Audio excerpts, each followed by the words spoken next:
নির্বাচনী দায়িত্বে ফের সশস্ত্র বাহিনী। আওয়ামী লীগ কারচুপি করতে সশস্ত্র বাহিনীকে নির্বাচনের দায়িত্ব থেকে বাদ দিয়েছিল। নির্বাচন সংক্রান্ত আইন গণপ্রতিনিধিত্ব আদেশ আরপিওতে আইন প্রয়োগকারী সংস্থার সংজ্ঞায় সেনা, নৌ এবং বিমান বাহিনীকে যুক্ত করার প্রস্তাব চূড়ান্ত করেছে নির্বাচন কমিশন ইসি। আইনে এটি যুক্ত হলে 3 বাহিনীকে নির্বাচনী দায়িত্ব দিতে আলাদা কোনো আদেশের প্রয়োজন হবে না। এতে সশস্ত্র বাহিনীর সদস্যরাও পুলিশের মতো ভোট কেন্দ্রে দায়িত্ব পালন করতে এবং বিনা পরোয়ানায় নির্বাচনী অপরাধে অভিযুক্তদের গ্রেপ্তারের ক্ষমতা পাবেন। 11 জুলাই সোমবার ইসির বৈঠকে আরপিও সংশোধনের প্রস্তাব অনুমোদন করা হয়।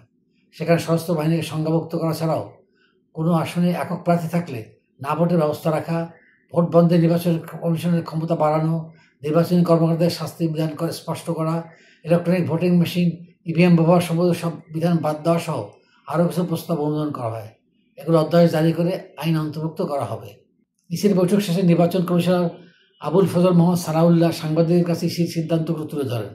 বলেন, সশস্ত্র বাহিনীকে সংজ্ঞাভুক্ত করা সহ আরপিওতে বেশ কিছু সংশোধনী আনার সুপারিশ করেছিল নির্বাচন ব্যবস্থা সংস্কার কমিশন।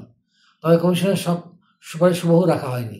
আবুল ফজল মোহাম্মদ সানাউল্লাহ সাংবাদিকদের বলেন, ঐক্যমত্যের বিষয় জড়িত নয় এমন বিষয়গুলো নিয়ে ইসি সিদ্ধান্ত নিয়েছে। জাতীয় ঐক্যমত্য কমিশনের মাধ্যমে আরপিও সংশ্লিষ্ট আরও কিছু বিধান আসতে পারে। ইসি সবটা বিবেচনা রাখছে। ইসি আশা করছে আগামী সপ্তাহের মধ্যে আরপিও সংশোধনের প্রস্তাব চূড়ান্ত করে আইন মন্ত্রণালয়ে পাঠিয়ে দিতে পারব। এছাড়া ঐক্যমত্য কমিশনের কোনো সিদ্ধান্ত এলে ইসিকে অনুরোধ করা হলে সেটা সংশোধনের জন্য উপস্থাপন করা হবে। সাধারণত নির্বাচনী আইন সংশোধনের আগে ইসি এটি খসড়া প্রস্তাব তৈরি করে, তারপর আইন মন্ত্রণালয় তা ভেটিং করে, পরে মন্ত্রণালয়ের মাধ্যমে মন্ত্রিসভার বৈঠক ওঠে। মন্ত্রিসভা অনুমোদন করার পর সংসদে বিল তোলা হয়।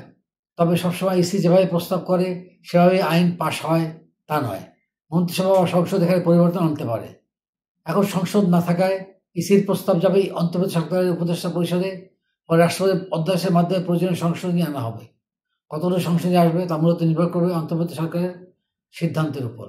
আরপিও 2001 সালে আইন প্রয়োগকারী সংস্থার সংজ্ঞায় সশস্ত্র বাহিনী যুক্ত করা হয়েছিল। এই বিধান 2008 সাল পর্যন্ত ছিল। পরবর্তী সময়ে আওয়ামী লীগ সরকার আমলে 2009 সালে এটি বাদ দেওয়া হয়। আইনে সশস্ত্র বাহিনী সংজ্ঞাভুক্ত না থাকলে নির্বাচনে সেনা মোতায়েনের বাধ্যবাধকতা থাকে না। গত 3টি নির্বাচনের আগে যে অংশীদারদের সঙ্গে আলাপে অনেকেই সশস্ত্র বাহিনীকে আইন প্রয়োগকারী সংস্থার সংজ্ঞায় অন্তর্ভুক্ত করার দাবি জানিয়েছিলেন, কিন্তু আওয়ামী লীগ সরকার তা মানেনি। বিদ্যমান আইনে আইন প্রয়োগকারী সংস্থার সংজ্ঞায় বলা আছে, আইন প্রয়োগকারী সংস্থা অর্থ পুলিশ বাহিনী, armed police battalion, rapid action battalion, answer বাহিনী, ব্যাটালিয়ন আনসার, বর্ডার গার্ড এবং কোস্টগার্ড বাহিনী। আরপিও 87 নম্বর ধারায় আইন প্রয়োগকারী বাহিনীর ক্ষমতার বিষয়ে বলা আছে। এই আইন অনুযায়ী পুলিশ কর্মকর্তা না হলেও নির্বাচন সরকারের দায়িত্ব পালনরত আইন প্রয়োগকারী সংস্থার কোনো সদস্য ভোটের দিন ভোট কেন্দ্র বা ভোট কেন্দ্রের 400 গজ ব্যাসার্ধের মধ্যে সুনির্দিষ্ট কিছু নির্বাচনী অপরাধের জন্য শান্তি বা আইনশৃঙ্খলা বজায় রাখার জন্য যে কোনো ব্যক্তিকে বিনা পরোয়ানায় গ্রেফতার করতে পারেন। ইসি যেভাবে প্রস্তাব করেছে সেভাবে আইনে সংশোধনের সশস্ত্র বাহিনী ও নির্বাচন ক্ষমতা পাবে। আইনশৃঙ্খলা পরিস্থিতি নিয়ে স্থানীয়ভাবে যে সমন্বয় কমিটি হবে সেখানে সেনাবাহিনী রাখা হবে বলে আশা করেন যুবপ্রিয়। 2024 সালের নির্বাচনে 13 দিন মাঠে ছিল সেনাবাহিনী। 29 ডিসেম্বর থেকে 10 জানুয়ারি পর্যন্ত সেনা সদস্য স্ট্রাইকিং ফোর্স হিসেবে দায়িত্ব পালন করেন। এর আগে 2018 সালের নির্বাচনে সেনাবাহিনী মাঠে নামে ওই বছরের 24 ডিসেম্বর, দায়িত্ব পালন করে পরের বছর 2 জানুয়ারি পর্যন্ত। 2013 সালের 21 ডিসেম্বর এবং 2001 সালের নির্বাচনে সেনাবাহিনী 15 দিন, 2008 সালে 12 দিন দায়িত্ব পালন করেছিল।